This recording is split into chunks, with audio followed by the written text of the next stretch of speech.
Hi, this is Brian Buckaloo from Provision Studios, and today I'm going to make a video called Understanding Compression. This is in series with my previous video, Understanding EQ, and this is just basically to set up the foundation for my 5-minute mix tips, which is going to cover EQ and compression techniques that you would use on different instruments. And before I do those 5-minute mix tips videos, I just wanted to give all of my subscribers a quick precursor to those videos by explaining EQ and compression. That way, at least I know that everyone has an opportunity to be on the same page when I start using certain terms or techniques. Everyone should have a basic idea of what it is we're talking about. Okay, the song I'll be using to explain compression is a song that I'm working on with several musicians that are from around the United States. We do a file sharing project, and this is one of the songs we've written. First thing I'm going to do is going to put on Avid's compressor. This is called the compressor limiter by Avid, and it compresses and limits. The difference between a compressor and a limiter is a compressor sort of brings up the lows and takes down the highs and compresses your overall output so that there are less dynamic range. A limiter, what it does is it does not allow any audio to go above a certain set marker, or it limits the overall output of your signal. So that's the main difference between a compressor and a limiter. Okay, how you get to a limiter inside of Avid's compressor is with the ratio. You turn the ratio all the way up, and basically now you have brick wall limited your signal. Okay, I'm going to start from what I consider the first part, and then I'm just going to go through the whole plugin. Most compressors are the same. Some features that you will see in one may not be in another, but overall, a compressor, regardless of who makes it or what DAW it's in, they're made to do the same thing, and that is to reduce your dynamic range of a track. And what I mean by dynamic range, I mean the difference between your highest and lowest sound. That's your dynamic range. A compressor brings those together. It raises your noise floor and reduces your high output. So it compresses it, just like the word says. Okay, first you've got your input. The input is the amount of signal going into your compressor. Then you have your output. That is the output coming out of the compressor after your compression affects your audio. The GR stands for gain reduction, which is probably the most important thing you're going to want to look at when you're doing compression, because that is the indicator of if you are over compressing. In most cases, over compressing is not ideal. There are cases, and I will show you some of those when we do the 5-minute mix tips. There are cases where over compression is intended, or in other words, you're wanting to get a sound of an over compressed track.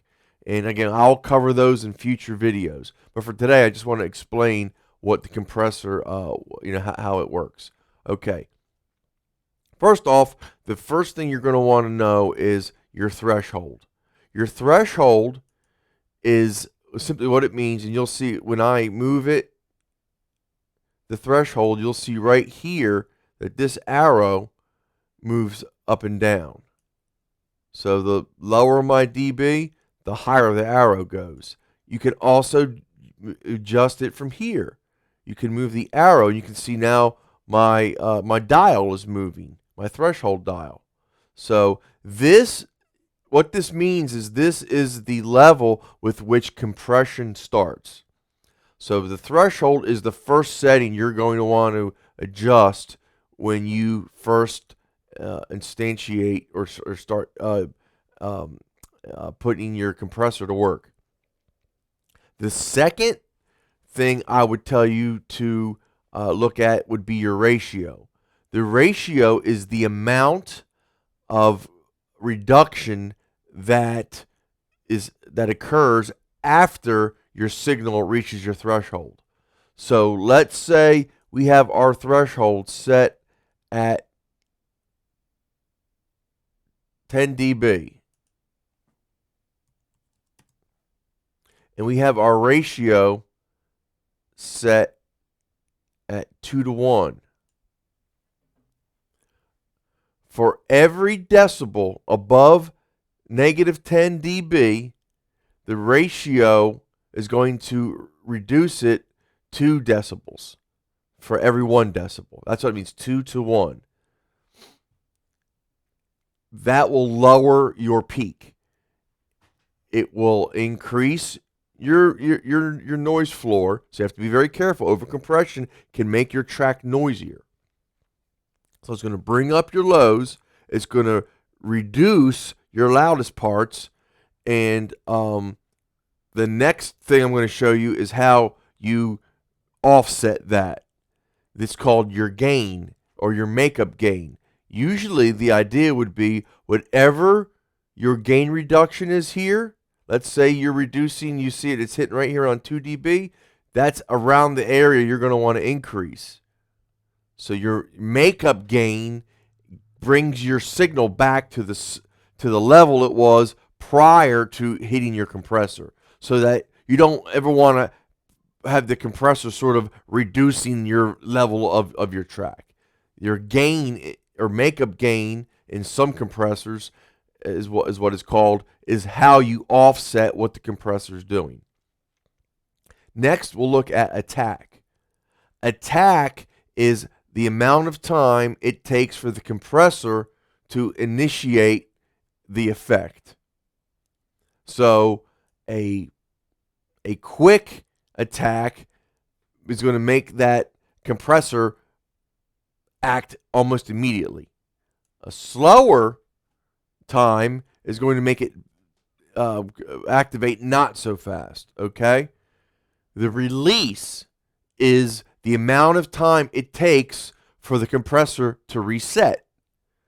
So the faster you set it, the quicker the compressor is ready for your next transient to come through.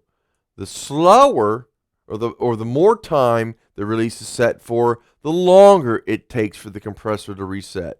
So if you've got a string section, you would want to have a high release, because the strings are not going to be having a lot of transients hitting it, unless it is a staccato or an attack or a real strong eighth note based string section. A drum kit would be like a kick drum or a snare drum, would be something you would want to have a quicker release, because they're a lot more like dun, dun, dun, dun, dun, dun. You're going to want your compressor to be able to catch all those snare hits or all those kick drums. So that is what the attack and release, they control how the compressor responds. Okay. And then your knee is how soft or hard the compressor reacts. So you can see by turning my ratio up, there is a curve right here because my knee is set high.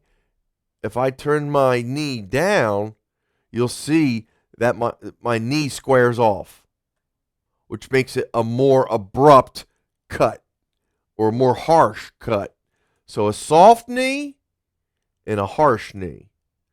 There's a big difference there you'll hear. And again, you will, with all of these settings, you can't just set it one way all the time and say that everything I pass through my compressor is going to sound good because it sounds good with these settings. Each instrument, each song you're going to have to set these according to the program material that's going through the compressor. What I'm going to experiment with today is going to be with a vocal. And we're going to try to level out a vocal track so that we are getting, instead of a wide range, dynamic range vocal, it'll be more of a even kind of vocal that can sit just above a mix. Now, this song is not mixed. It is just a bunch of tracks that have been presented that now I will have to start mixing. So this really, I wouldn't start with the vocals, but I want you guys to see what a compressor can do. Broken beat and let down, desperation all around. I'm going to reset this to default. A good thing you can do is you can start with a preset and see what these settings do. Let's get the ratio at 1.8. I'm going to try that a little bit closer to 4. You have to fight to see the sunrise. You can never close your eyes. Just hold on to what you have, and you'll make it through to see the daybreak. So right here, you can see there's a big difference. I'm going to increase my waves here. Here's that vocal track that I have the compressor on. There's a big difference in the track, the way the singer sang this part. We go from this to this. So he gets a lot softer there.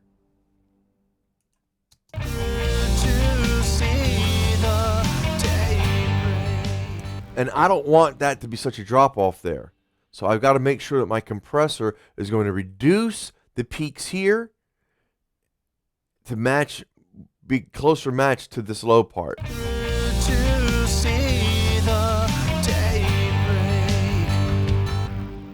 so I will bring my threshold down a little bit.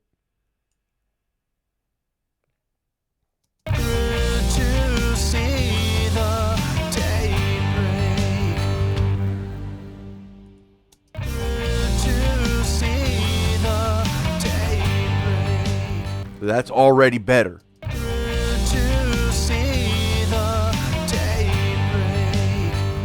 So the daybreak part is already hitting at a closer level to the loud part that he sings.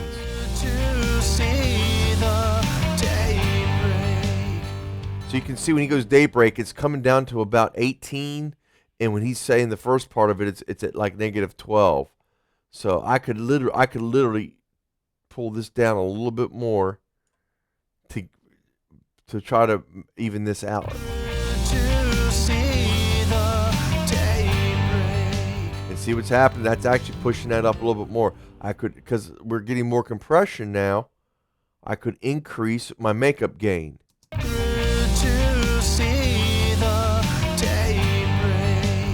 And again, this is with the compression bypassed.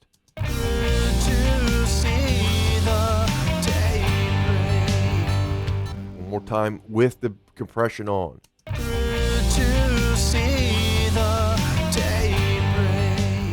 you go. All right, so that's a good start.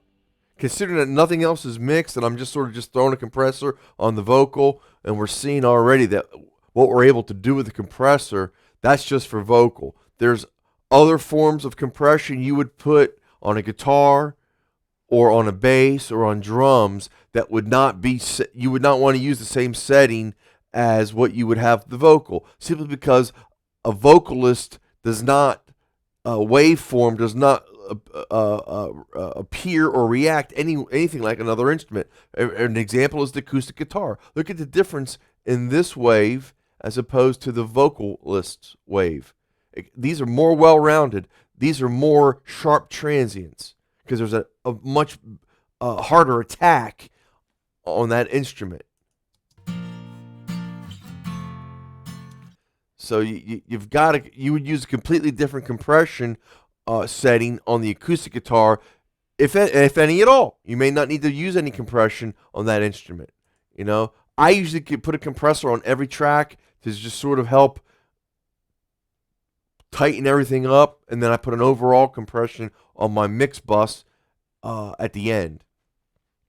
Anyway, I really just wanted to show you guys this quick run through on compression so you could get an idea of the basic understanding the things you would basically have to understand about a compressor before we move on to the next thing. This little tidbit about compressing on vocals, I'm going to go more into on a later video.